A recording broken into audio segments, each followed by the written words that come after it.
Hi అండి, నేను మీ Gayatri. Welcome to my channel. ఇవి వచ్చేసి సున్నుండలు అనమాట.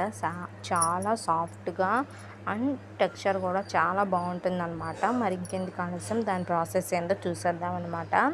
ఈ సున్నుండలకు కావాల్సినవి మెయిన్ ఇంగ్రీడియంట్స్ వచ్చేసి మినపగుళ్ళు, అలాగే బెల్లము, అలాగే నెయ్యి అనమాట. నెయ్యి అనేది చాలా మంచిది తీసుకోండి అనమాట. లేదంటే ఇంట్లో అవైలబుల్గా ఉంటే ఇంట్లో ఉన్న నెయ్యి మాత్రమే వాడుకోండి. బయట నెయ్యి అనేది అస్సలు వాడొద్దు అనమాట. ఇప్పుడు బయట మన ఈ నెయ్యి అనేది చాలా కల్తీ అయిపోతుంది కదా.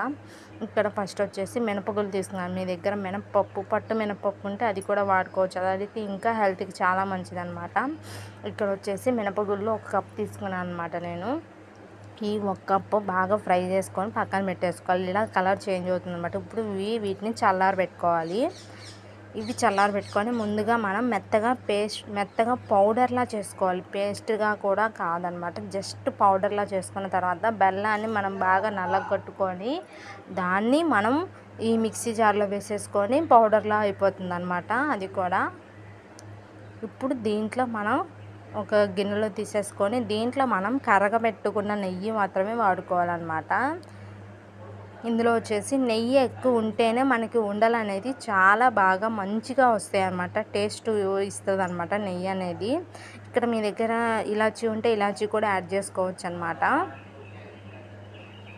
ఇప్పుడు వీటిని ఉండలు చుట్టేసుకోవడమే అనమాట. ఇక్కడ మనకి ఇంట్లో నెయ్యి అనేది మనకి ఈ కలర్లో ఉంటుంది, బయట నెయ్యి అనేది ఎల్లో కలర్లో ఉంటుంది. అలాంటి నెయ్యి అస్సలు కొనబాకండి. వీలైతే ఇంట్లోనే తయారు చేసుకునేలాగా చూసుకోండి అనమాట. ఇది ఇలా ఉంటుంది, ఈ కలర్లో ఉంటుంది ఇంట్లో నెయ్యి అయితే కనుక. Thank you for watching. Like చేయండి, షేర్ చేయండి. మీకు ఎలా అనిపించింది సున్నుండలు? Thank you for watching.